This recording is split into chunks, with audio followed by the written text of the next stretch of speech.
Sure. Obviously, it's great to start off and be 1-0. Our team, I thought, came in prepared to play. We got off to the fast start that we like to get off to. Scored 21 points in the first quarter. And I think you can attribute some of that to our fans. Our student section especially gave us that energy right from the start.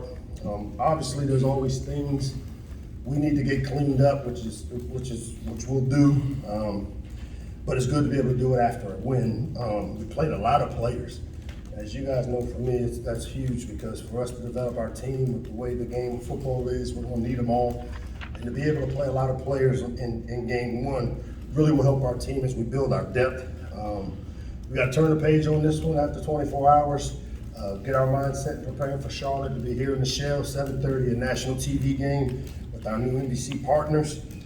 Really excited about it. Usually you see your biggest jump from game one to game two, and I'm looking forward to getting us prepared to do that. With that, I'll open it up to questions. Start to your right, Dave. Mike, Corey Dyches today, 6 catches, 108 yards. He had that big one on the first scoring drive. What did you guys see? What were you able to take advantage of offensively to get him somebody good? I think the biggest thing is when you really don't know your opponent, which, first game, a new coach coming from a different program, we made the decision as a staff in all 3 phases that when you don't know your opponent, focus on yourself. And over the course of our summer camp, summer training, Corey's been one of those guys that we've identified as a playmaker. So what we saw Corey do today was things he did all camp long. And, it started last year with him in terms of the value he gives us in the passing game. And, he had a big day, executed really well, and it was good to see that from Corey. Hey, Coach. So, Jerome. Pretty pass happy approach for you guys today in the first half, especially. Wow. What went into that for you guys? Pass happy, okay. We run our offense. When we game plan, we look to see what gives us advantages. If it's throwing the ball because of the contour of defense they play, they were one of those defenses that plays what we call zero rat, where the safeties are low at 10, they don't back up, the corners really are off, and it's kind of a man coverage. And so when people play man, they get the extra guys in the box, you want to throw the ball. So going into it, we want to start off fast. Our quarterback is our strength. And I'm going to keep talking about we have to play to our strengths. And our quarterback strength our offensive strength is the type of quarterback we have, the receivers we develop. We do want to run the ball. There's going to be a time where we have to, and we'll continue to develop ourselves up front and get the running game going. Coach, What's up, Wayne? hey, the game day experience was much improved in the stadium, pretty much led by that advertisement that had you singing.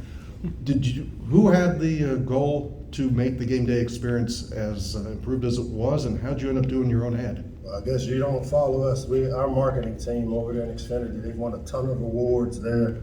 They do their part to try to get people to want to come see us. Now we just need our fans to continue to come support us and do it for 4 quarters. But the marketing team over there, led by Kerry Blankenship and our guy Looney.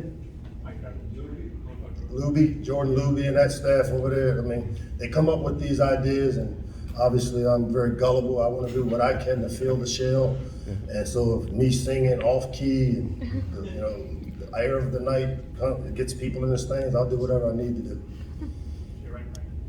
Hey, Coach, you used a lot of guys on the offensive line today. Just kind of what were your impressions of the group? Yeah, it was a little weird for me. We were substituting offensive linemen in the middle of series, which is not normal. But it goes back to we've got what we think are 9 guys that can play winning football for us.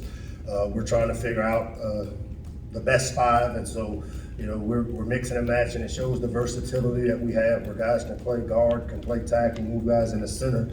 And so we're going to continue to try to play as many guys as we can. I'd like to get settled on the O-line, and we'll get a chance to evaluate the tape and see which group and which group played the best together, and take the next step next week.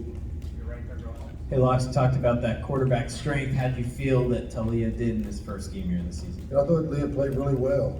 The things we worked on, the deep ball, he threw a pretty deep ball early in the first quarter that, should have been a touchdown catch by Ty Felton. Obviously had the drop, but I thought our quarterback played really well, made the throws he needed to make.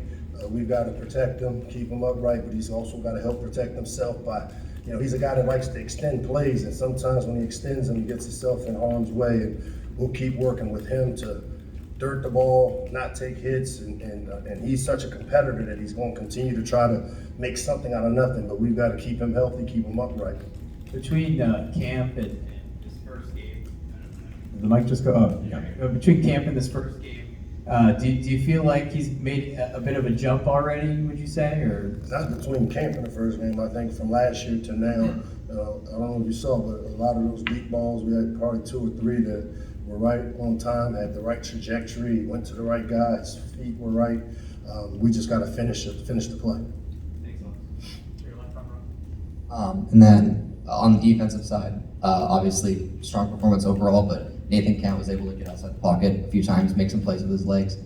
Next week, there's another quarterback you guys are playing that likes to run. How do you pass that up ahead of next week? You know, I think anytime, and we didn't have a lot of footage on the quarterbacks they had there, so we continue to try to make adjustment. I think the thing that jumped out, when you lose contain on defense, I call it a turnover. And there were a couple of times we lost contain. There were a few times that I thought we got held out on the perimeter where we got to get off blocks. But definitely, we got to level rush quarterbacks like that and try to keep them in the pocket. And that's one of the things when I talk about there's some things we got to get cleaned up. It starts with keeping that quarterback contained in the pocket. Charlotte, what's up? Hey, I'm sure a lot of things impressed you about your defense, probably not giving up a touchdown, one of them, but what else impressed you about defense today?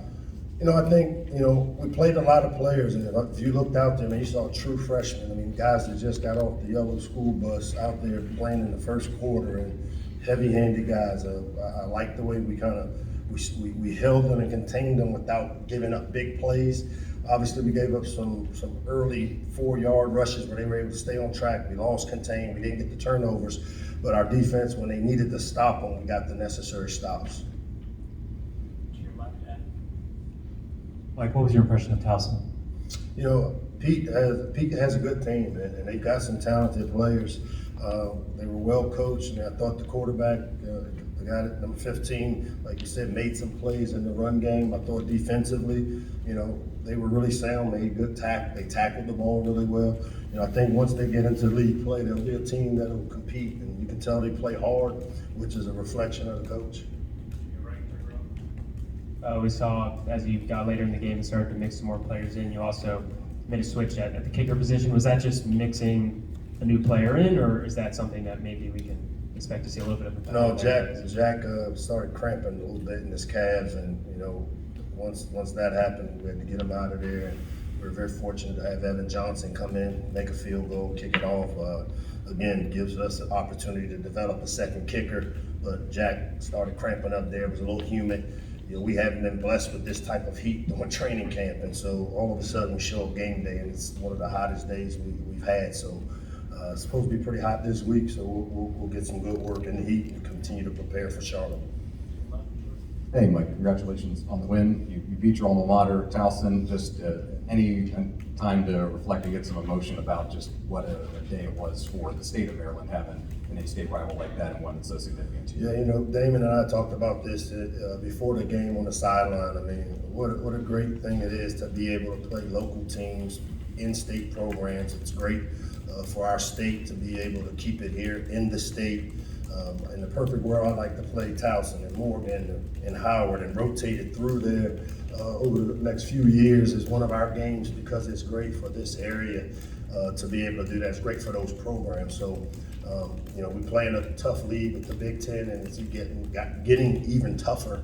So to be able to play the local teams here and give them a chance, an opportunity to play a FBS team like us, and for us to be able to help the communities, it's a great thing. Coach, thank you. Thank you very much.